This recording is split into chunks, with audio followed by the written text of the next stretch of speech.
wanna party like Chris Farley.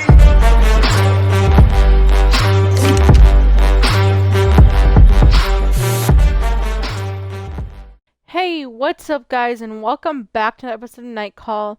So we're on day 5 of, I think this is either the last night or this is either the last night or the 7th night is the last night. I'm not quite so sure. But let's just get right into this. You open one eye, you start whistling. Some song has been in your head since you woke up, though you didn't know why. It's going to be a long night. You get up quickly. A few minutes later, you're outside your studio. So in this thing, I literally have to kind of try to find people who are short distances away. That way, would pay a lot of money because like I need more money. So this. Let's go over here. Two teens are walking on the sidewalk. One of them is a huge white rat on its shoulder.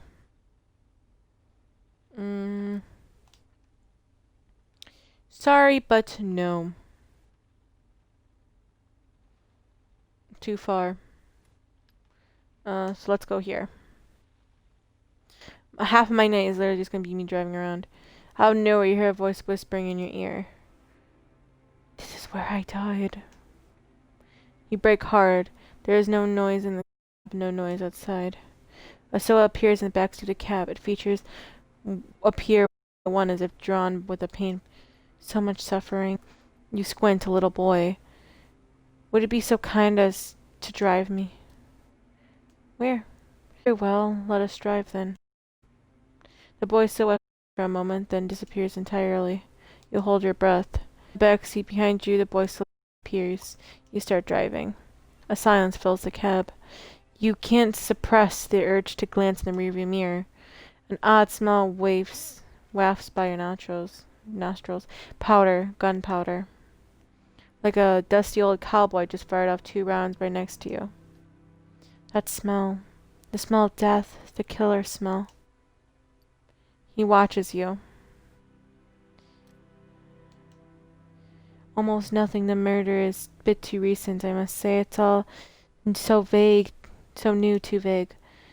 The child in the backseat makes a strange little noise with his mouth, halfway between laughter and screaming. I'm going to tell you what I know. But don't forget, my friend. I'm but a ghost. I'm in your mind. He raises his head a notch, chin straight. I'm not even a fossil. His voice suddenly changes like a record skipping and jumping to another song. Sometimes they slip into the Jardin de Plantes in the dinosaur gallery. His silhouette shivers. I'm terrified of fossils. And the person you're looking for left their country but never let go of their weapon. The weapon is cherished, loved, respected, cleaned. It was well presented. He shrugs his shoulders like he's getting rid of everything you just said. Sad story, if I may. So sad. His shape fades. You quickly find yourself alone in the cab. The smell of gunpowder lingers for a second, wafting before evaporating. I don't know. Hands on the steering wheel, heavy foot on the brake. You slow the taxi down to a complete stop. Another second and you'll be ready to go again. A wave of elation washes over you. You can't explain it. It is warm and calming. You smile and see yourself. And very interesting. I'll go to this guy. Because, why not? A gorgeous luxury car flies by you. It sets off the radar. You smile. Sure.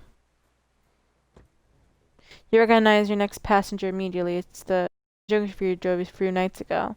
The one with the computer chip in his brain. Hey, it's you!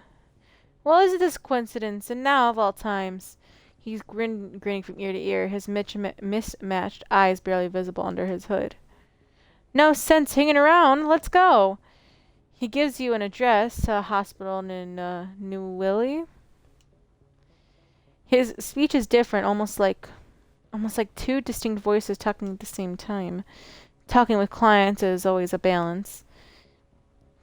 Some relish the chance to tell their stories. Others are terrified of talking to strangers. It's rare you actually seek to discourage conversation. But tonight... How's it going, buddy? How go the rounds? Slow tonight. Gotta take the rough with the smooth, am I right? But you know, I bet every little bit helps. Every fur gets you that bit closer, wherever it is do you want to be. Chin up, sport. The night's just got interesting. The drive continues in silence for a while. The lamp light casts altering bars of light and dark across the dashboard. Slow and stop as you approach a red light. Hey, let's play a game. Your passenger leans forward again. See that apartment there? All lit up, even at this time of... And that dude on the sidewalk? And her, I don't know, her? He points out the window without looking, just after a woman pulls alongside you with a bike. Pick one. What? Why? Like you said, it's a game. Look, if you don't pick, I will. It's more fun if you choose. You don't know where your client's going with this, but... The apartment. Nice, difficult, hard-set motherfuckering selected. He leans even further towards you, his face immune from your own. You hear his breathing stop and slow. He sits like this for a moment, not breathing, not moving. Bingo. The outburst makes you jump. What do you want to know? About what? The couple in the apartment, man. Keep up. What are they doing? Want to pull back the curtains, eh? We've all been there. Well, isn't this interesting? They're fighting. One is convinced the other is skimping money from their joint account. The other is dreading about the past, successfully, I might add. That evening in Caraco, where... Oh, Hans, you didn't. He slaps his hands to his face in mock horror. Their names? The man shakes his head. So unoriginal. Hans and Karl, cleaner, German, arrived in Paris 6 months ago. Hans came to work and Karl followed him. Karl's never really settled in, although the guy he sneaks out to see every Sunday is helping. Do they have a job? Fancy apartment like that? I was just wondering the same thing. Gray minds and all that, eh? Karl is between gigs for now, an aspiring writer, would you believe? Definitely not enough of those in the world already. Hans is a... He googles again. Hans is a software architect for a catastrophic... I can't even read. Large tech company. He worked on the new AI assistant. You know, the one with all of the headlines last month? Something about a huge leak of private conversations. Although I didn't really pay attention to all of that. He grimaces. The passenger looks to his wrist, checking a watch that isn't there. The man sits back terrified, like he just finished a meal or a hard-won task. Oh man, that was almost too easy. How did you do that? The young man smirks and points to his temple. For those with the right tools, this is the golden age of data mining. You won't believe the access people are willing to give to their fridge never runs out of milk, or their smart speaker can tell them a shitty joke. He leans forward, a mirth vanishing from his own voice. My, procedure opened the gates. It was overwhelming. Now I can control it. I can manipulate it. Let me show you. With a flourish, your passenger points to the apartment. The lights blink out. It's an impressive trick. Then you hear the scream. The door to the dark apartment slams open and a man emerges. He's half naked and obviously panicked. Another follow close, behind arms, waving madly. He's holding something black and shiny. The second man throws a knife at the first, nearly missing his back. Another scream. You think he's asking for help. You go to unbuckle your seatbelt, but your passenger grabs your shoulder slightly. His touch is ice cold. The second man collapses to his knees, sobbing. The first has disappeared. Shaken, you move away from the light and towards your destination.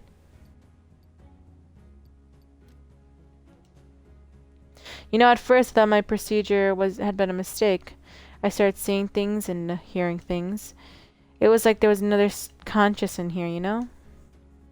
Like by opening my mind to all the information, I caught the attention of something. A digital devil on my shoulder. His shit-eating grin drops for the first time. It made me do things to people, to my colleagues.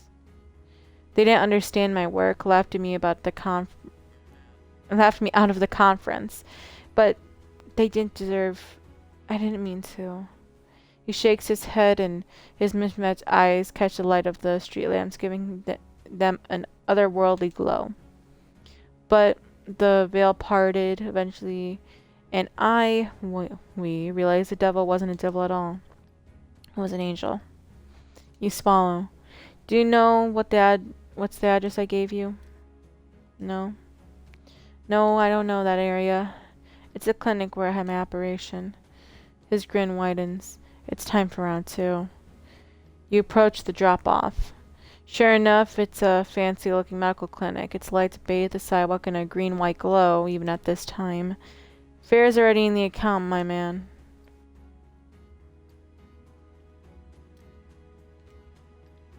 He laughs. Oh man, I envy you. Every second I'm blabbing away, a whole generation's worth of info passes by me. I just wish I could stop. He smiles enigmatically. I don't think I'll be seeing you anytime soon, my man. Nothing personal. I got places to see, people to be. A last nugget of advice, though. He leans towards you, his eyes pushing through the shadows of his hood. Be careful out there. You never know who's watching. With a final grin, he moves smoothly from the car towards the clinic. A shiver runs unforbidden down your spine. You gun the accelerator and move away from the curb.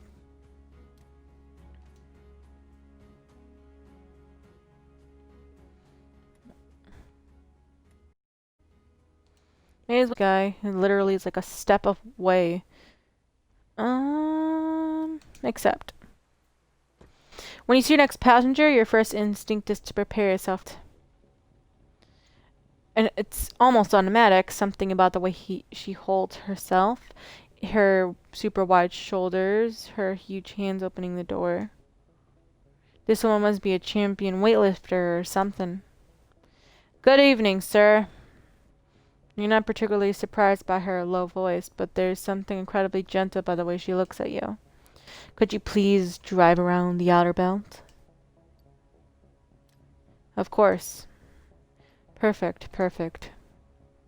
She settles into the back seat. You start driving. The taxi leaves its parking spot and starts up an avenue down a boulevard. After a few minutes of calm, silent driving, you get to the outer belt. You're probably wondering why I want you to do this, aren't you? A small yawn takes over her face. A bit. I can't sleep. My car ride is the only thing that suits me, and I lost my license. Thus you. Pretty straightforward, right? She smiles weakly. The lights on the outer belt line up the dashboard. Your passenger blinks. I don't know if it's the lights, the way they're placed, or the back and forth between tunnels and bridges. I don't know what makes me... The outer belt puts me to sleep. So tonight, since I cleaned out most of my colleagues playing tarot, I'm treating myself to a little... She smiles, at all the while closing her eyes. The enormous woman on the back seat begins to snore. You smile and keep driving without much as another word. Little by little, her snoring subsides and gives way to bits of phrases she's unaware she's mumbling. I have a toe... Socialist. Who could have been a killer? The passenger wakes up abruptly. Take me home. I'm ready for bed. She falls asleep again as you exit the outer belt to bring her home. In back, discreetful, peaceful, hypnotic snoring. You shake her head in an attempt to push away your own violent desire to sleep. Many long minutes later, you return to the pickup point. With her eyes still shut, your passenger takes a wallet out of her pocket. You know I can't sleep because I'm consumed with an idea. She opens her eye. The world we live in, our current situation, it could have all been It could all be taken care of if I took a gun and shot a pile of lead into our government. You can't believe your ears.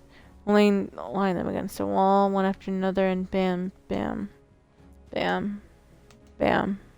She smiles, her fingers reach out the cash. Then I would sleep soundly.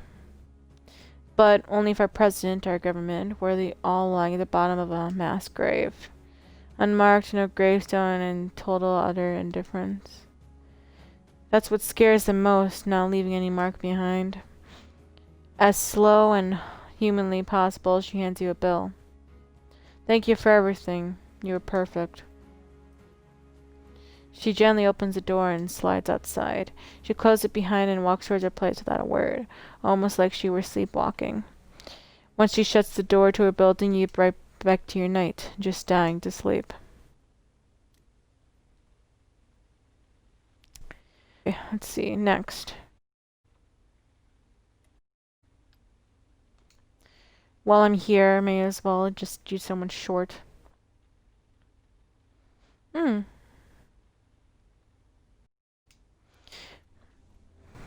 pull him in front of the American Embassy. You can't recall ever picking up a customer here. They probably have a fleet of their own, or a contract with a private company. The door opens. You've taken an immense liking to the guy who gets in. You find him somehow reassuring, like a lost tourist. He babbles something in English. You have to listen hard to make out the dress. Sorry, I'm just back in Paris. I forgot my manners. He flashes you a sparkling smile. Oh my god. A sparkling smile. His voice is tinged with a slight American accent. You turn the key in the ignition. Thanks. What's your name, pal? You're surprised to hear music familiar to form right off the bat. Hussein. Nice to meet you, Hussein. He stares at you intently for a moment. My name is... He nods slowly as if disheartened. If I reveal my name, I'd be left with no other choice. I'll have to kill you. He pauses, way too long to be joking. His face darkens. There's a different man on the seat behind you. And then his face increases into a grin. Hey, amigo, I'm joking. I work for the CIA, that's all. Yeah, and you could say that. Is that why your French is so good? I speak 8 other languages, too. You give a low whistle. Not bad for a Yankee, eh? He bursts into laughter. No wonder I'm a spy, eh, amigo? A wave of sadness comes over your passenger. You can read it in his gestures, in the look on his face. You cast a glance in the rearview mirror, trying to catch his eye. No luck. Is everything okay? Same as always. I'm only just starting to realize. He sits bolt upright as if someone had struck him on the back of the neck. I don't have any children, amigo, but I've had some under my supervision. Kids. One of them is... He stops short. He doesn't have to finish. You know where that sentence ends. You slump heavily against your seat and focus on the road. An automatic pilot, your mind a blank. What would you do if your children disappeared? Something awful, you couldn't even imagine it. The wrenching sorrow of a parent who loses a child. The first time I saw him, his voice had gone up a notch. He almost jumped. He was being a black market supplier. The guy had sold him a shoe polish that smelled like shit, and his business depended on the shoe polish. He was always stationed around Corkgrove Cloth Hall. The Poles call it sukanens, calling out to the passerbys at the top of his lungs. His voice trails off. Bogarden. He wasn't the first kid I'd ever supervised. It's just, there was something different about him. He caught on fast, amigo. You know what I mean? He could think on his feet. You knew it could get tough when you play dead. Bodan was a little polished monkey. Smart, cunning, fearless, brave. A real comic book hero. He breaks off again. You really cared for him. A great deal. I think he reminded me of myself. Like I said, amigo, I sensed it immediately the first time I set eyes on him. He was beating up his supplier, and I went over and handed him a Mars bar. That's what he always gave them back then. We had about 5 minutes for a serious talk before the sugar kicked in. That was back in '88. Poland was no longer part of the USSR. The Soviets had lost. What an amazing country, amigo. Have you ever been there? Never. That's too bad. You arrive at your destination. This device is over. A nondescript building, all glass and metal. Every person is unique. A passenger reaches into his pocket, fishing for the fare. Some are as cool as concrete, others fragile like cut glass. He pulls out a bill and hands it to you. The pulls are made of steel. His voice falters, his eyes glaze over. I'm very sorry. You know, amigo, I'm not just sad. I'm disappointed too. Disappointed? He feels for something in his vest. The idea of having a gun gives you quite a start. That kid entered my life like a jingle. You know what I mean? He's struggling to find the right metaphor. Life, it's like a radio. There are songs, the interviews, the ads, and the jingles. The jingles are short, but they stick in your head. You can't get rid of them. You nod, assent, without thinking. Your client grins. The police got him. I trained the kid. Then he went and got himself whacked. Though his own fault too. I thought he was smarter. Could have been 30 years, but Bodon, whatever. That could have made something of himself. And he let himself get caught by pickpocketing a couple of American tourists. Then, made of red for it, got shot in the back. Dumbass. He opens the cab door. The cold air rushes in. I thought the kid everything I knew. Everything, well, so much for him.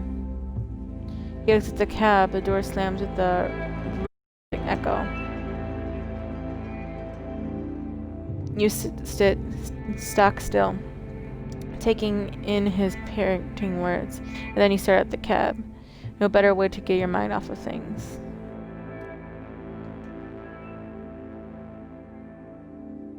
I can find more.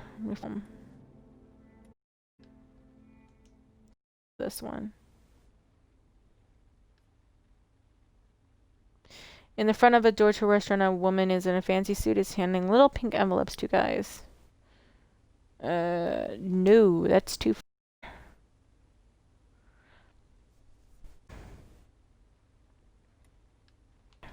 Let's go to the... Or this person. No. Two women cross the street in front of your cab. They're laughing so loudly you can help yourself but smile. I just got an achievement.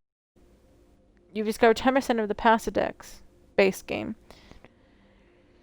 Okay, the door slams. Oh my god, stop with the achievement. I can't even read. The door slams, followed by a freezing cold burst of air. You stare at your passenger for a moment in the rearview mirror. She's wearing a rather unusual get-up. You smile. Good evening.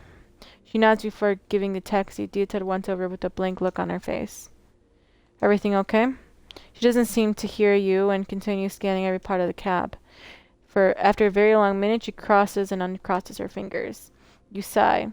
You usually like weird passengers like her, the strange ones, but this one, there's something about her you don't like. She cleared loudly. I came too early. He'll be here soon. She has a very strong Eastern European accent. Russian, maybe? What are you talking about? Him. She slowly smiles, revealing a line of dirty teeth stained with cigarette smoke and worn down from booze. Ludwig. Then the name may not ring a bell now, but soon. She stops. Soon what? Soon he'll be sitting right here staring at you with his dead little eyes. Laughter bubbles from the back of her throat. I'm a ghost hunter, sir. She enunciates each word as it rolls off her tongue. Some creatures from the netherworld live among us, encrusting themselves onto our lives like barnacles. She pauses, her tongue sounding rough. Like oysters. The word is almost unintelligible with her accent. Ghosts are like parasites, dead weight bearing down our shoulders and back. I'm not going to beat around the bush, sir. You need to keep two essential things in mind. Ludwig is evil incarnate. He is a tour guide from the underworld trying to sell you your own death. His cold fingers gripping onto the edge of your window. I can feel it. I know it. They'll be here soon, holding on just like this. Her words make less and less sense. It's like she's going into a trance. You had two essential things to keep in mind, and that was the first. The second is even more important. Don't not make him angry. Listen to him. Help him. Make friends with him. And if I talk to this ghost, what will happen? He will take you with him to the underworld for all eternity. Her fingers adjust her collar. She starts to get out. It's easy to think that Ludwig is a child. He's no child. He is a creature who's lived for centuries. A demon, dangerous, violent. She lays a hand on the door handle. Don't forget, make friends no matter what. She pauses, hardly able to contain her laughter. You are unbelievable. What folks? French folks? I'm saving your life, and you want me to pay? Her laughter fills the cab. Hey! She gets out of the cab and walks away. Her steps resonate on the cobblestone. She turns out a narrow street and... the footsteps come to a halt. You sit in silence for a while until a damp feeling creeps up your back. Sweat, fear, running in your veins. You open the window and let the icy cold Parcinian air fill your cab. It's refreshing, perks you up. Do ghosts really exist? Isn't it all just... No, you turn the key in the ignition and get back to your shift.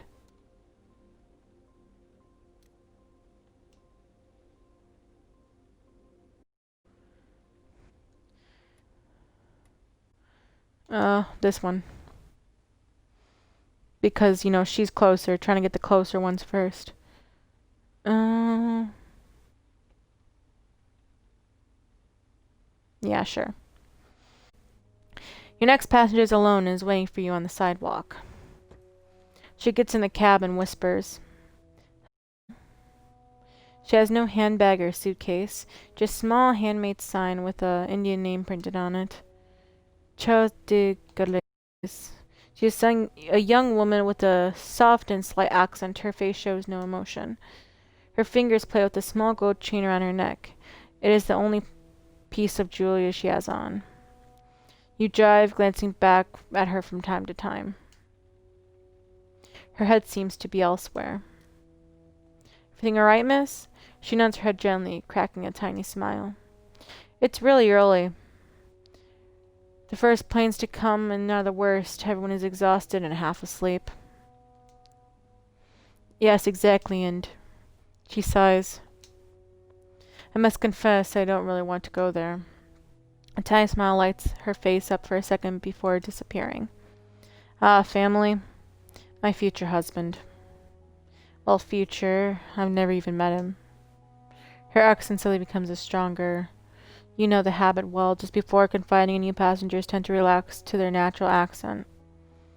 I'm sure he's a great guy, as they say here. Sadness appears in her voice.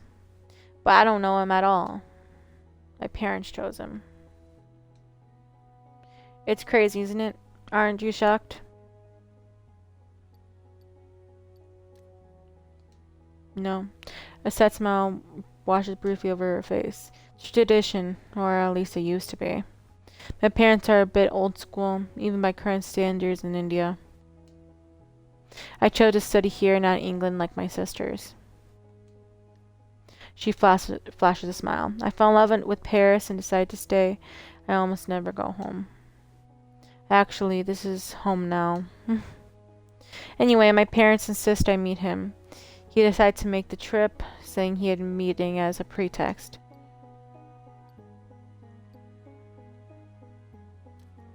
It's unacceptable. No, you don't understand. This is just the way things are. And I knew it would happen one day. They've been talking about it for ages. I tried to avoid the subject. It's understandable for their perspective. I mean, it worked for them, right? You sense something built up, anger, before she freezes. Some people refuse to let their emotions out. She still has control of her body. What day trips would you recommend outside Paris? Nearby? She nods. For Sally's, of course. It's really beautiful. Definitely worth it. Her face lights up. Oh yes, perfect. I'm sure he'll like that. Or there's a huge park, very wild if you like hiking. I don't really know. She smiled shyly. You prefer to say nothing. The airport is not much farther. Something about this young one makes you feel uncomfortable. She looks at you as if she's about to scream, but is holding it in. Time passes and silence fills the cab. Which terminal? Your question startles her. Terminal C, 2C, I think.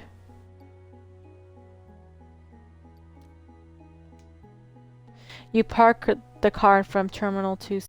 Your passenger grabs her sign and exits the cab. She pauses for a second as if she were about to say something. Then she disappears. Okay, now can I go home? Never allowed to go home ever again. Actually, let me go to the radio right now. For a moment. News. You happen upon the nighttime news. It's between boring stories. You're the DJ, a star of a French music scene back in the 90s, was found dead in his home. They give no other details, but you wonder for a second if they're not talking about your passenger. As soon as the news is over, you turn off your radio. The cab is silent again.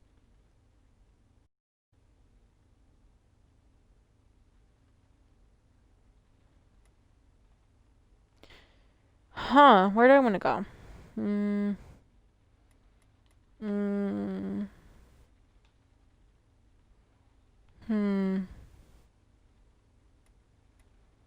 Oh no. Let's just go to some of these eyewitness things. Because, you know, why not? Some of these are cool. Actually, going back home. Because why not? I think we got no new evidence. A lot of money. And Ludwig.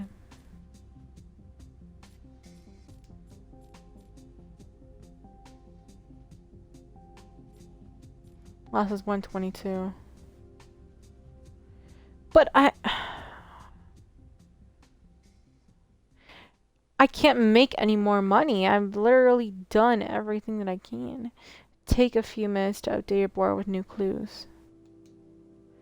You're suddenly overcome with the desire to sleep. You close your eyes, press your fingers to your eyelids, and let out a yawn. You glance at your bed and get to work.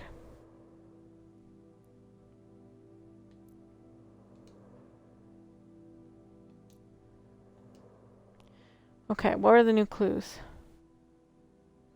Victim in Argentina. Killers left their country.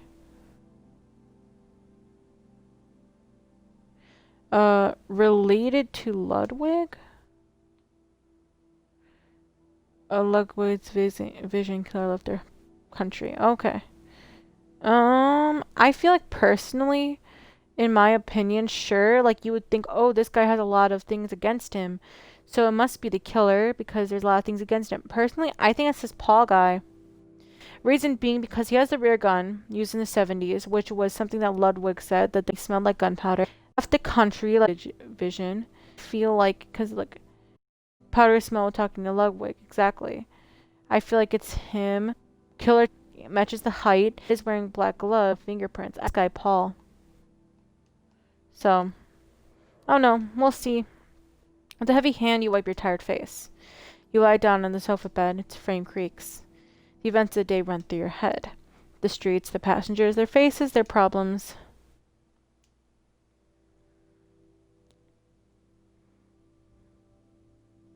Okay. Go on.